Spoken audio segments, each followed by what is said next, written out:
우리 척추 질환의 좋은 자세, 나쁜 자세 이미 대부분 사람들이 이미 알고 있어요. 허리를 굽히지 마라, 허리를 펴라. 이미 다 알고 있는 내용들입니다. 근데 디테일을 잡아야 합니다. 1999년도에 재밌는 실험을 했습니다. 무려 사람의 디스크 안에 직접 압력 측정기를 직접 디스크 속에 잡아 넣어가지고 여러 자세를 취하면서 압력을 측정해 봤던 거죠.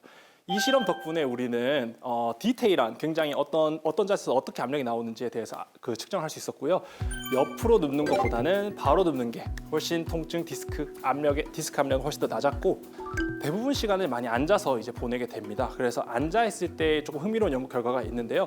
재밌게도 등받이에 기대서 앉아 있는 모습이 보이죠. 이 자세에서 놀랍게도 누워 있을 때랑 비슷하게 허리 압력이 디스크 압력이 떨어지는 것을 확인할 수 있었습니다. 지금 한번 다 같이 한번 해볼까요? 네, 엉덩이를 끝까지 붙이시고요. 의자 안쪽까지 깊숙이 집어넣고 맞습니다. 그 다음에 컴퓨터가 있다고 가정했을 때 15도 정도 살짝 위를 보는 거죠. 네네. 그렇게 하고 이렇게 작업을 한다. 이런 느낌으로. 선생님 많이 편해요. 질문을 해도 되나요?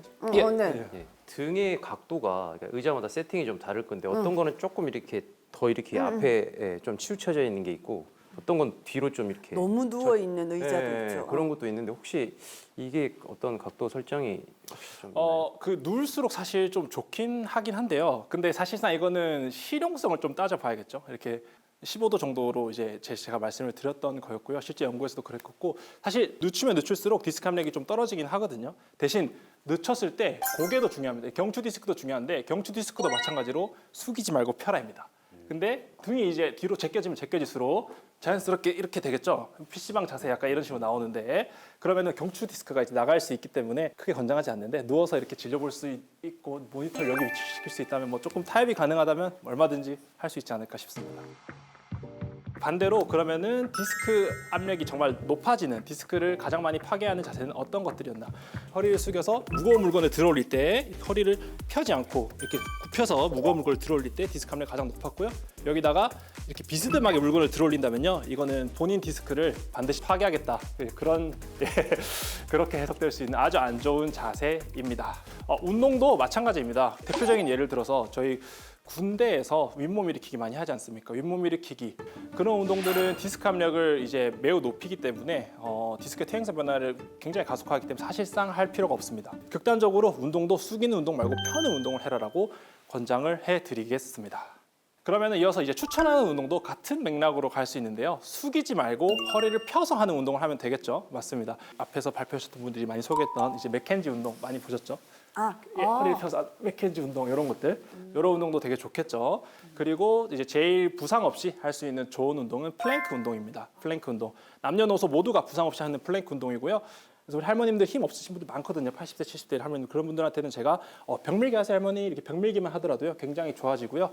그리고 걷기 운동, 유산소 운동. 사람은 달리기를 하도록 설계가 되어 있습니다. 달리기만 해도요 정말 좋아집니다. 그래서 좋은 운동은 허리를 펴서 하는 이제 맥켄지 운동, 플랭크 운동, 벽밀기 그리고 러닝.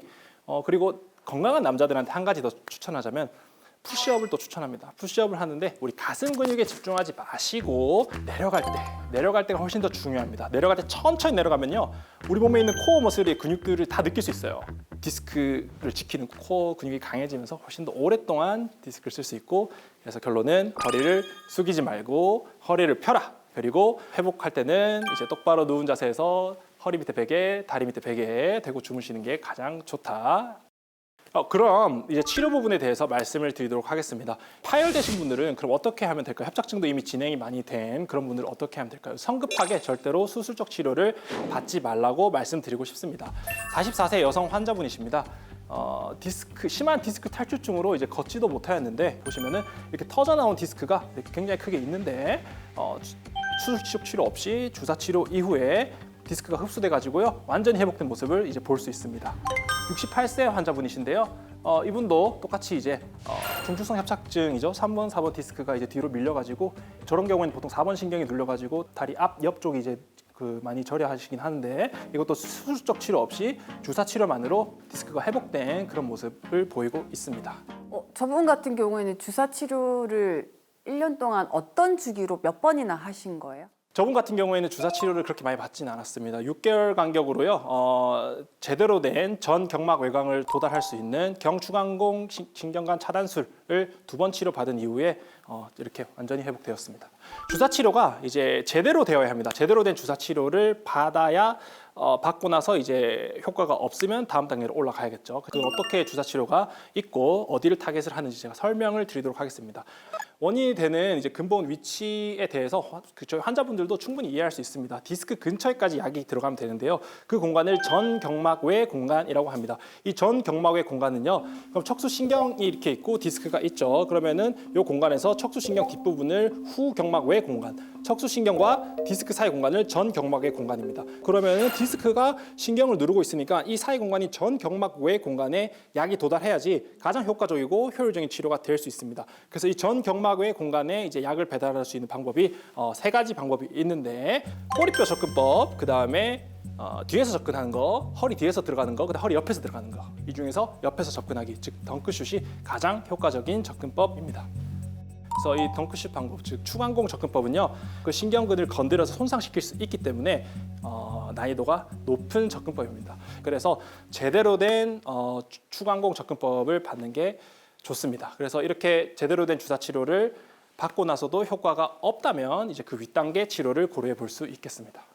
신경성형술이 그 윗단계고 그 다음이 풍선확장술인데 신경성형술에 대한 내용은 사실상 풍선확장술 내용에 포함되어 있기 때문에 바로 풍선확장술 내용을 제가 설명해 드리도록 하겠습니다. 좁아진 그 디스크, 좁아진 척추관 협착증 그 부위를 풍선을 넣어가지고 활짝 넓힌다. 병변이 있으면은 그 병변을 확인한 다음에 그 병변에다 풍선을 위치시켜서 넓혀서 확장시키는 겁니다. 네, 제 시술 환자 케이스입니다. 이제 요추 4, 5번 중추 협장성을 이제 호소하시는 환자분이셨는데 MRI에서 보다시피 굉장히 이제 심하게 퇴행성 변화 때문에 디스크가 눌리는 것을 보일 수 있어요. 이분 같은 경우에는 제가 주사 치료를 제대로 된 주사 치료를 여러 번 했음에도 주기가 너무 짧아져가지고 1, 2주 만에 주사 치료를 계속 요구할 만큼 이제 통증이 많이 심해지셔가지고 제가 풍선 확장술을 결정했던 케이스입니다. 그 시술 이제 사진입니다. 시술 사진을 보시면은 까맣게 돼 있는 게 이제 공간이 있기 때문에 액체가 조영제가 잘 퍼지는 거예요. 조영제가 퍼지지 않는 공간이 척추 4번과 5번 사이 공간이 있습니다. 하얀색 공간들이 보이는데 이게 약이 퍼지지 않기 때문에. 그래서 두 번째 사진을 보시면은 제가 풍선을 올려가지고 풍선을 쫙 확장한 사진이에요. 그걸 보시면은 동그란 풍선이 보이시죠? 세 번째 사진에서 보시면은 그 좁아진 공간으로 기존에는 액체가 흐르지 않았는데 조영제가 쫙 하고 이제 퍼지는 모습이 관찰이 됩니다. 환자분 너무 만족하셨고요. 통증이 거의 없어지다시피라고 이렇게 말씀해 주셨고 그 뒤로는 이제 아직 1년이 지났는데도 다리 저림이나 허리 통증 이제 많이 호전된 상태로 잘 지내고 계십니다. 이분은 4번 추간공이 이제 좁아지셨고요. 이제 척추 추간공 옆에서 이제 쭉 봤을 때 터져 나온 디스크와 뒤에서 커져 나온 후방 리가멘트 플라범 이제 황색 인대가 이제 신경 나가는 길목을 꽉 누르고 있는 것이 보여요. 그래가지고 그거를 풍선확장술을 통해서 그 추간공을 역시나 넓혀 주었고 그 뒤로 이제 환자분도 증상이 이제 개선이 되어가지고요. 다리 저림 이런 것들 호전되어서 잘 지내고 계십니다. 그래서 이러한 비수술적 시술로도 즉 풍선확장술로도 해결이 안 된다면 이제서야 비로소 이제 수술적 치료를 선택할 수 있습니다. 저도 질문 하나 드리고 싶은데요. 예. 일반적으로 수술을 할지 여부와 비수술 여부를 결국 환자 상태에 따라서 결정을 할 텐데 통증이 지속된다라고 했을 때 뭐 수술해보자라고 하시는 판단에 대한 기간에 대한 판단이 있을까요? 모토 심톰이라고 해가지고 다리에 힘이 빠지거나 아니면은 힘이 잘 안 들어간다거나 아니면 항문 쪽에 힘이 안 들어간다거나 아무튼 힘이 빠지는 증상이 있을 때는 반드시 수술을 받아야 합니다. 그 후방 접근법으로 뭐 PLIF라고를 하는 이제 척추 분압술이나 척추 유압술 같은 것들을 이제 최종적으로 시행해 볼 수 있습니다. 단계적으로 이렇게 올라가야 되는데요. 치료가 실패를 하면은 단계적으로 올라가고 치료 실패 기준은요. 보통 연구 결과에서 3개월로 잡고 있습니다. 예를 들어서 내가 주사를 맞는데 주사 한 번 맞고 3개월 뒤에 재발해. 그러면은 주사 치료를 계속 해볼 만해요. 근데 주사 치료 한 번 더 했어요. 근데 이번에는 2주 만에 재발했어요. 이러면은 윗단계로 올라가야죠. 이거는 하지만 정해진 건 없기 때문에 각자 만나시는 주치의 선생님과 교수님과 상의를 하면서 결정하시면 됩니다. 하지만 이제 척추 수술을 또 받았는데 이미 재발한 환자분들도 있겠죠. 환자분은 이제 압박골절로 척추 4번, 3번, 2번에 못을 박아 하나로 고정한 척추 후방 유압술을 받고 그리고 통증이 다시 재발한 경우였는데요. 이분처럼 척추를 수술로 한 덩어리로 묶어버리면 늘 수술 안 한 부위에 문제가 생깁니다. 고정이 안 된 부위에 이제 혼자서 관절 역할을 무리하게 하다 보니까 해당 부위가 더 빨리 부서지고 좁아집니다. 이를 인접 분절 질환 ASD라고 부릅니다. 이분도 그 이후로 수술이 안 된 부위가 좁아져서 고통스러워하고 계셨습니다. 그러면 수술을 또 해야 되나요? 예, 그렇지 않습니다. 여전히 비수술적 치료를 우선 해보고 재수술을 고려해 볼 수 있습니다. 그리고 척추 문합술 이후 재수술은 성공률이 절망적일 정도로 낮습니다.